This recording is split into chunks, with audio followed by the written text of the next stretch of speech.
დავბრუნდით პირდაპირ ეთერში ჩვენ შემოგვიერთდა ზემო ბეთლემის მაცხოვრის შობის სახელობის ტაძრის ღვთისმსახური დეკანოზი ზურაბ მჭედლიშვილი. დაგლოცეთ მამაო. გილოცავთ ბარბარეს დღესასწაულს. რავას დაესწარით, შეგვეწიოს წმინდა ბარბარა. ასევე.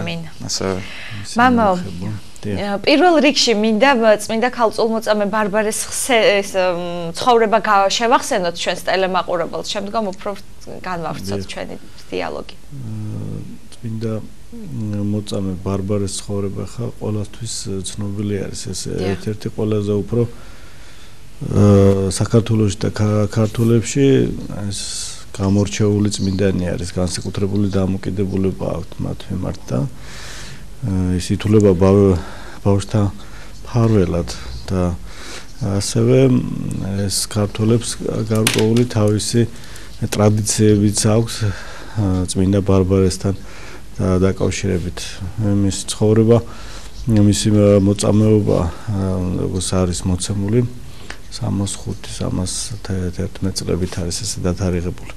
და ვიცით რომ ის საკუთარმა მამამ მოკლა, ასე ვთქვათ, სარწმუნოების გამო.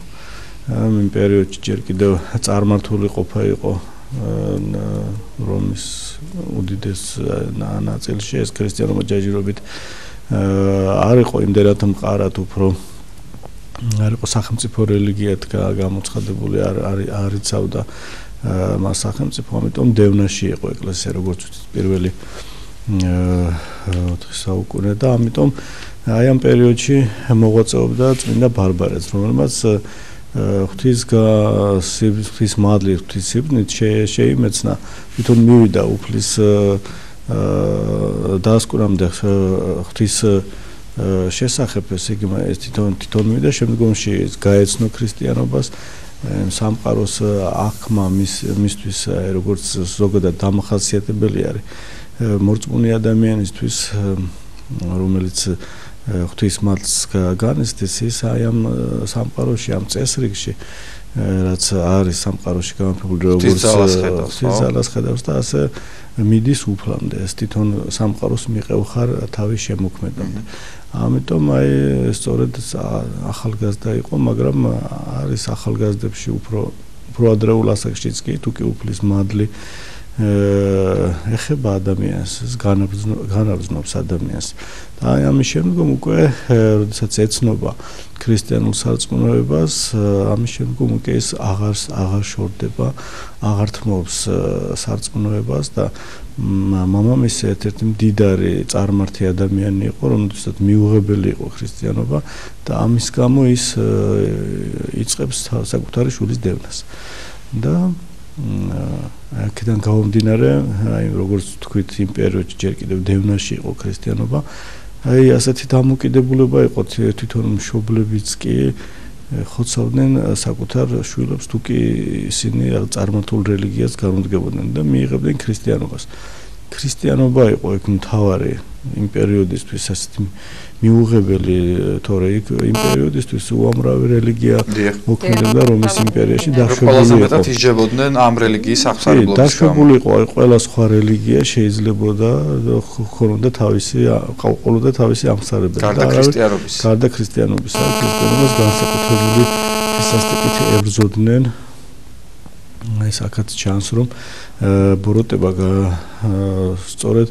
ჭეშმარიტებას ებრძვის, რომ არ მივიდეს ადამიანი ჭეშმარიტებასთან. თუ კი ადამიანი ჭეშმარიტებასთან მიდის, თუ კი უფალთან მიდის, მაშინ მისი ცნობიერება მთლიანად იცვლება, მისი დამოკიდებულება აღქმა ის ცხონებისკენ მიდის და თავისთავად ეშმაკისთვის ადამიანი დაკარგულია. ამიტომ მამებიც ამბობენ ხშირად, რაც უფრო დაცემულ მდგომარეობაში არის ადამიანი და მას უფალი მოაბრუნებს თავისკენ და წამოიყვანს, მით უფრო მეტად ამარცხებსო უფალი ეშმაკს, რომ ესე იგი უფრო მეტად აჩვენებს, რომ ეშმაკი უძლური არის ღვთის წინაშე. თუნდაც დაცემულ მდგომარეობაში ყოფი ადამიანი შემოbrunებით ის აჩვენებს, რომ არანაირი ძალა არ აქვს მას ადამიანზე, თუ კი ადამიანი უფალთან არის. ამიტომ წმინდა ბარბარეს მოქმედებაც სწორედ ასეთი არის, ეს ახალგაზრდა გოგო არის და მას შეუძლია, რომ ასეთ განსაცდელებს გაუძლოს და ამავდროულად ეს ყველაზე რომ მე ყველაზე უფრო დიდი რაც კი ადამიანს გააჩნია სიცოცხლე ისიც კი დათმოს ღვთისმსიყვარულის. როგორ აღესრულა მამავა შევახსენოთ მაყურებელს წამება გასაგებია რომ სტევნით და საკუთარი მამა როგორც თქვით თავის მოკვეთით აღესრულა ჯერ აწამეს ჯერ მოხდა ფიზიკურად ტანჯვა მის შეურაცხყოფაც თუ არ ვწდები ქუჩაში შიშველი ატარეს ხო ატარეს და მრავალი სახით ეს ცდილობდნენ ყველანაირად რომ ადამიანი მის ღირსება მის შეელახება დაეზრქუნათ ამიტომ ცდილობდნენ რომ პირველ რიგში ეს ფსიქოლოგიურად ემოქმედათ ადამიანზე იქნება ასე გაეტეხა და შემდგომ თუ კი არა მაშინ უკვე ფიზიკურად იწყებდნენ ფიზიკურ კივილის მინიჭებას თუ კი ამასაც დაითმენ და მეორე უკვე ფიზიკურ კლავდნენ ამიტომ აი ეს ყველაფერი მოწამეობაშიც არის სხვადასხვა საფეხური არის მოწამე არის დიდ მოწამე მას გააჩნია თქვათ რა პერიოდში ის რა პერიოდში იცავს ქრისტიანობას როგორ არის წმინდა ბარბარესთან მიმართებაში დიახ წმინდა ბარბარესთან მიმართებაში სწორედ ესე არის რომ დიდ მოწამე ქალწულ მოწამეთ არის დიდ მოწამეთ არ არის აღიარებული იმიტომ რომ ეს ახლო პერიოდშივე მოხდა თქვა აი წმინდა გიორგის შემთხვევაში უფრო დიდი 6 თვის განმავლობაში ესე იგი აწამებდნენ მას და სადა თქვა 2 დღის 3 დღის განმავლობაში რო ადამიანს ან 1 დღის განმავლობაში ადამიანს თქვათ ფსიქოლოგიურად ანჯავენ ფსიქოლოგიურად ამაზე ზეწოლა აქვს და სადა 6 თვის განმავლობაში შეიძლება არ მოკლან განდრომის წენ იქნება ისე შეუმბრუნდეს აღარ აწევს საერთოდ ხელს არ ახლებენ რომ ჩვენო რომ აი მაინც და მაინც არ უნდა თან არაფერს არ ნიშნავს თქვათ მე მათთვის მის სიკვდილი რომ რაღაცნაირად ფსიქოლოგიურად გატეხონ და მე ისე ვიწყებენ რაღაც ახალი თითქოს ადამიანი როდესაც დაეძაბები რაღაც მობილიზაციას გააკეთებს და მე მოეშვები მე თავიდან ამის ისე ინტკივილებზე წასვლა რთული არის მაგრამ ის სარწმუნოება ის სულიერი სიმხნევე სიძლიერე აი აქ ჩანს ზუსტად რომ არ არსებობს პერიოდი რა პერიოდიც არ უნდა იყოს მისთვის ასეთ დამოკიდებულებაში ყოფნა ის მაინც ბოლომდე იცავს თავის სარწმუნოებას და აქედან გამომდინარე არის სწორედ მოწამე დიდ მოწამე ეს სხვადასხვა ეს ხარისხი ეს იმიტომ რამხელა ტვირთი იტვირთამან ასე რომ მე წმინდა ბარბარე გამორჩეული არის ეს იმას არ ნიშნავს რომ ახლა სხვადასხვა მადლი არის ან სხვადასხვა შემწეობა არის ადამიანსაც გააჩნია როგორ მიმართავს ამ წმინდა და რისთვის მიმართავს რა თქმა უნდა და უფლისგან ყოველთვის მოდის მათი შემწეობა მეოხება ღვთისწინაშე ყოველთვის არის თუკი ჩვენ სწორად მიმართავთ და წმინდა ბარბარაც ითვლება ბავშვების ხაი რატო ბავშვების განსაკუთრებულად ავედრებენ ხოლმე ხო დიახ ბავშვების და დამცველად არის მოვლენებული და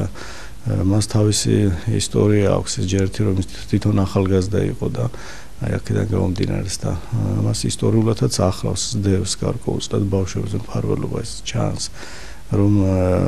ბავშვების მიმართ ბევრი რამ სასწაული მომხდარი ისტორიულად არის დაფიქსირებული და ამიტომ აი ეს ასე გინდება ამ პერიოდში აი დღევანდელ დღეს კიდევ არის იოანე დამასკელის ხსენების და იოანე დამასკელის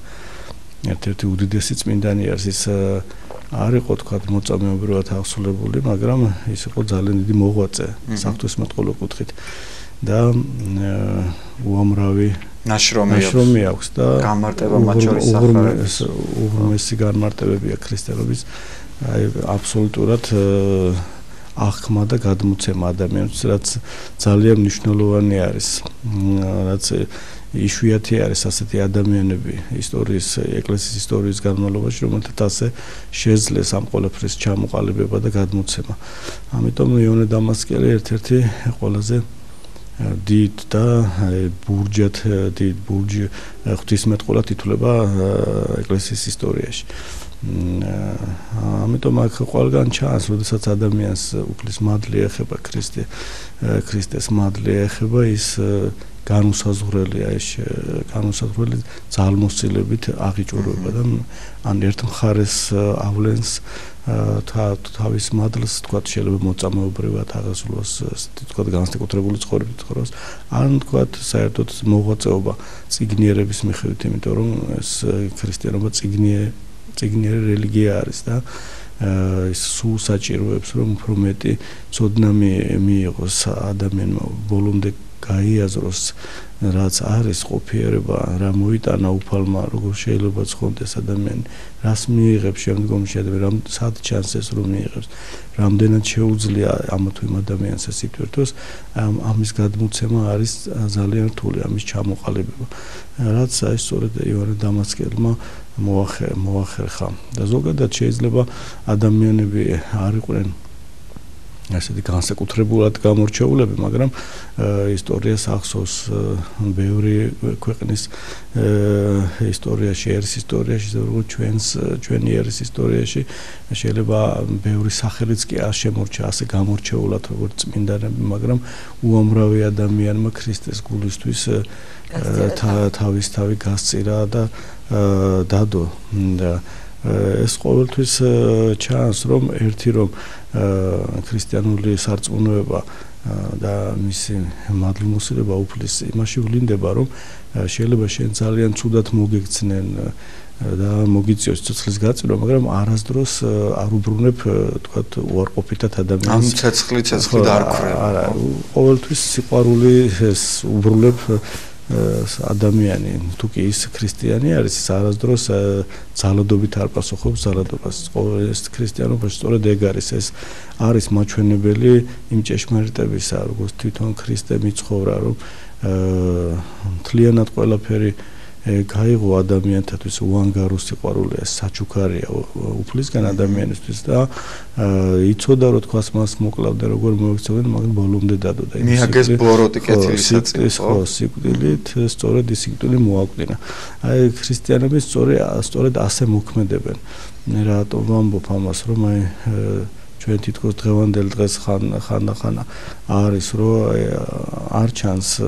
თითქოს ჩვენში ესეთი დიდი მოღვაწეობა თქვათ განსაკუთრებულად გამორჩეული ადამიანები რომლებიც თქვათ ასეთი მოწამეობრივი ცხოვრებით დღევანდელ დღეს თითქოს არ ახასიათებს რომ არავინ თითქოს არ გდევნის და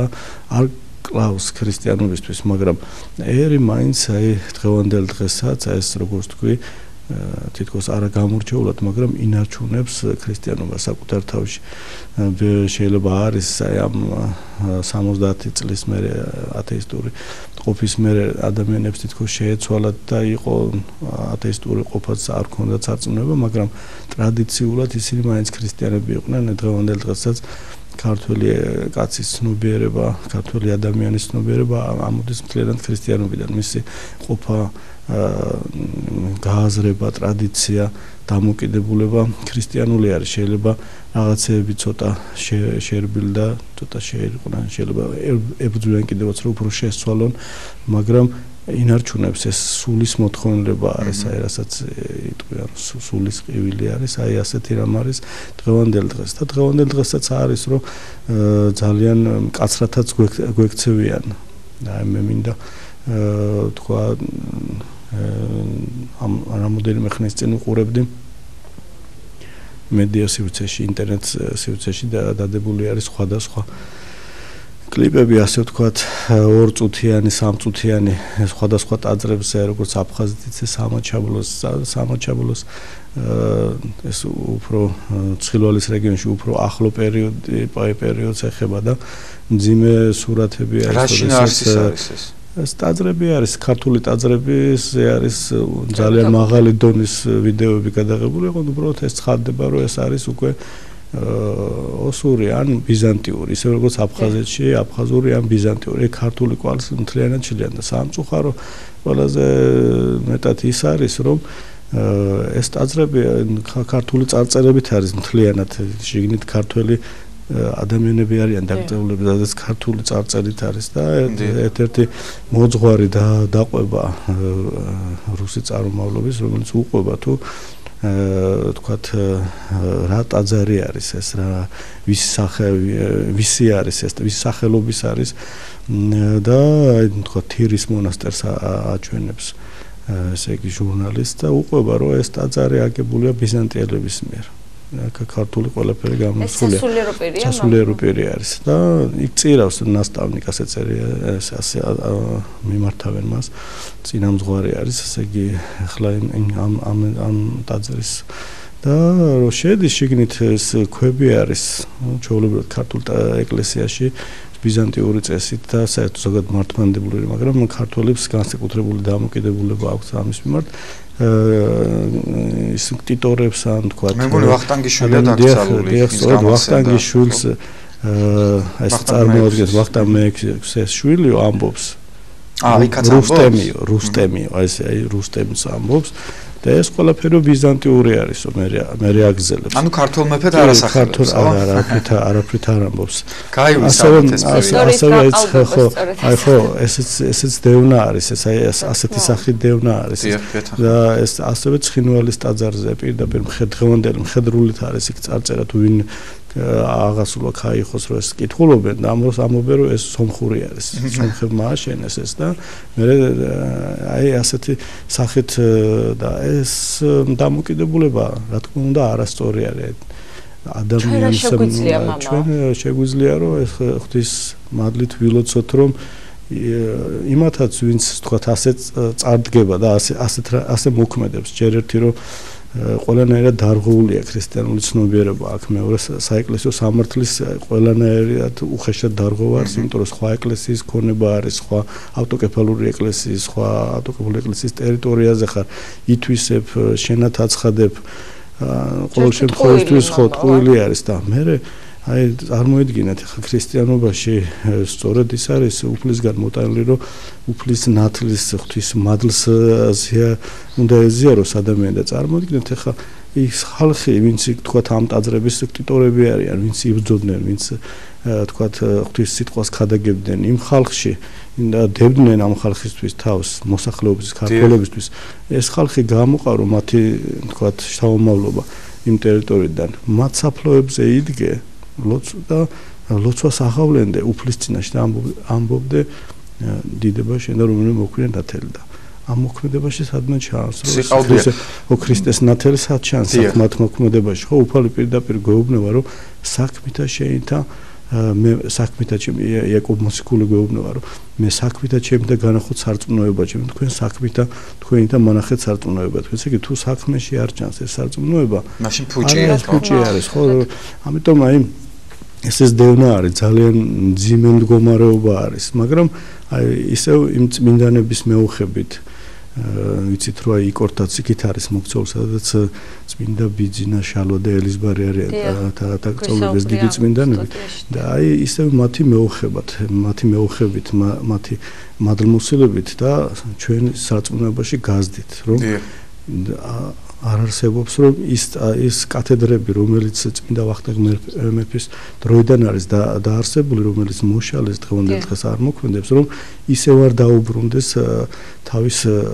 პატრონს თქვათ თავის საქმეში არ ჩადგეს რომ თავის ერს უქადაგოს და გავრცელდეს ღვთის სიტყვა იქ. ალბათ ამას გარდა კიდევ არის მამა ნუ გასაგებია თქვენ სასულიერო პირი ბრძანდებით და ეს ლოცვა და მათი შემწეობა ამ წმინდანების მაგრამ გარკვეულწილად ალბათ სხვა ძალების გამოყენებაც უნდა მოხდეს იმიტომ რომ გარკვეულ სეგმენტზე ეს მოქმედებს ახლა გასაგებია ჩვენში და ალბათ ბევრ ადამიანში ვინც ეს ყველაფერი იცის ხდება რომ სიყალბია და ღიმილს იწვევს მაგრამ ვიღაცაზე ეს ხომ მოქმედებს ანუ ამას ჭირდება ტკივილს იწვევს მე გაუცხოება არ გმარა ამისთვის ალბათ რა თქმა უნდა სწორი ნაბიჯები უნდა იქნეს გადადგული სწორად უნდა იყოს ეს ყველაფერი წარმოჩენილი მათთვისაც ის ვინც ამ ყველაფერს ითვისებს ადამიანი ასე არის რომ თუ კი არ გამოაფხიზლე შეიძლება ისეთი შეცდომები დაუშვას რომ მე დამღუპელი იყოს მარადიულად მის ცხონების გზაზე ელემენტარულად მოხდეს ქართულად თარგმნა ამ ყველაფერს რუსულად თარგმნა და ჩვენი ჭეშმარიტი წყაროს დადება იგივე რუსულად თარგმნაც უნდა ეს თვითონ ინტერნეტ ქსელში მიდის ძალიან დიდი ბრძოლა ეს ყველა მიცის რომ დღევანდელ დღეს ბრძოლა ესე თქვა იდეოლოგიური თქვათ ინფორმაციული ბრძოლა დღეს აი ინტერნეტ Excel-ში გადის და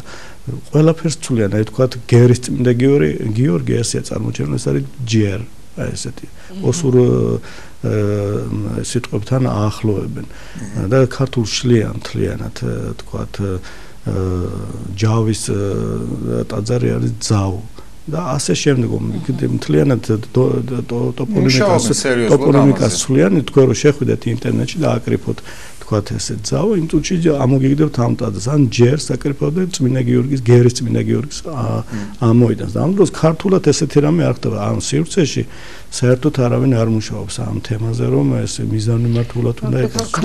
ნაბიჯებია გადასაწყვეტი და იმ პირებმა სახელმწიფო უბრალოდ კონდეს მიმართულება რომ ამაზე მუშაობდეს გარკვეული კატეგორია ხალხის, რომ ეს სამეცნიეროთაც პოპულარული ენით უნდა მიეწოდოს ვისი არის. და სხვადასხვა ენაზე თან არა მარტო ქართულად, არამედ როგორც რუსულად, ისე ინგლისურად, იმიტომ რომ ძალიან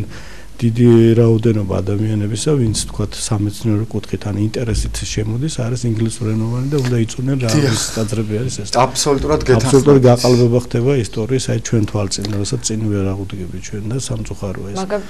ეს ყველაფერი დროებითი როა ჩვენ გვჯერა და ისიც გვჯერა რომ დროებით არის მოქცეული ტერიტორიაზე რომელიც ჩვენ არ გვეკუთვნის. ლოგიკურად ერთგვარად ხო არ ქონდა რამე საკითხი. მე უბრალოდ ინფორმაციის მიწოდება მინდოდა მაყურებლისთვის, მაგრამ მე როგორც ვიცი, პატრიარქის ლოცვა-კურთხევით ოთხშაბათი პარასკევი არის თევზით ხსნილი. რადგან პარასკევს არის ნიკოლოზობა დღეს ბარბარობა და კიდევ ერთ ინფორმაციას გავაჟღერებთ ჩვენი საყვარელი უწმინდესის მიერ მოცემულს, ასე ვთქვათ, ქართველი ერისა ჩვენ ხა ვლაპარაკობდით დავახსენეთ ისტორიულ ტერიტორიები, რომლებიც დღეს დროებით სამწუხაროდ საქართველოს მთლიანობაში არ შედის და სწორედ ამიტომ უწმინდესმა ჩვენ მართლმადიდებელ მრევლს მიცა ლოცვა-კურთხევა, მოგცა ლოცვა-კურთხევა, რომ დღის მანძილზე 12 გზის, ვთქვათ, ლოცვა მოწყალებისა კარი განგვიღე კურთხეულა ღვთისმშობელო და ასე შემდეგ, როგორც გრძელდება ჩვენი ერისა და ქვეყნის მთლიანობისთვის და გამარჯვებისთვის. იქნება კიდევაც ეს ლოცვები ჩართული იქნება 7 ლოცვებზე, დილასაღამოს ლოცვების შემდგომ და საინფორმაციოებს შორის იქნება კიდევ ჩართული. ძალიან კარგი. და თუ ხალხიც ამას ესე გულით იტყვის და აყვება, ეს ძალიან მნიშვნელოვანია, იმიტომ რომ ყველა უნდა იყოს ჩართული. ეს არის აი როგორც თქვით, სწორედ ბრძოლა, სულიერი ბრძოლა გადარჩენა. თქვათ დღევანდელ დღეს ასე ხდება და ამიტომ ჩვენც აი ამ გზაზე უნდა ვიაროთ. უნდა ვიაროთ ამ გზაზე. მაყურებელს აღვასრულოთ უწმინდესის ლოცვა-კურთხევა. მოდი ახლა დილის ლოცვა მოვისმინოთ და შემდეგ სამჯერ მაინც წარმოვთქვათ ეს ღვთისმშობელო ქალწულო ყველამ ერთად დროებით ძალიან საინტერესო სტუმრები